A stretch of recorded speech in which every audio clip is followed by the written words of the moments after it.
கண்பான தேவஜனம் யாவருக்கும் இயேசுவின் அன்பின் வாழ்த்துக்கள். இன்னைக்கு ஏசப்பா உங்களை பார்த்து சொல்றாரு, சங்கீதம் 37 4ஆம் வசனம் சொல்லுது, கர்த்தரிடத்தில் மனமகிழ்ச்சியாயிரு, அவர் உன் இருதயத்தின் வேண்டுதல்களை உனக்கு அருள் செய்வார். வசனம் தெளிவா சொல்லுதுங்க.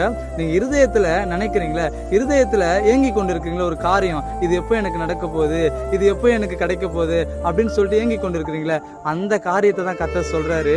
நீ என்கிட்ட மனமகிழ்ச்சியாயிரு, ஏசப்பா கிட்ட போய் மனமகிழ்ச்சியாயிரு, அப்பொழுது நீங்க நினைக்கிற காரியத்தை அவர் வாய்க்கை பண்ணுவார். ஆனா நம்ம அப்படி இல்லாம தேவையில்லாத காரியத்தெல்லாம் நம்ம நண்பர்கள் கூட மற்ற காரியத்துல போயிட்டு சந்தோஷப்படுறோம். ஆகையால் நம் இருதயத்தின் வேண்டுதல்கள் நமக்கு நிறைவேறவில்லை. ஆகையால் இன்னைக்கு வேதம் உங்களை பார்த்து சொல்லுது, இயேசு உங்களை பார்த்து சொல்றாரு, என்கிட்ட மனமகிழ்ச்சியா இருங்க, நான் உன் இருதயத்தின் வேண்டுதல்களை உங்களுக்கு அருள் செய்ய வேண்டாரு.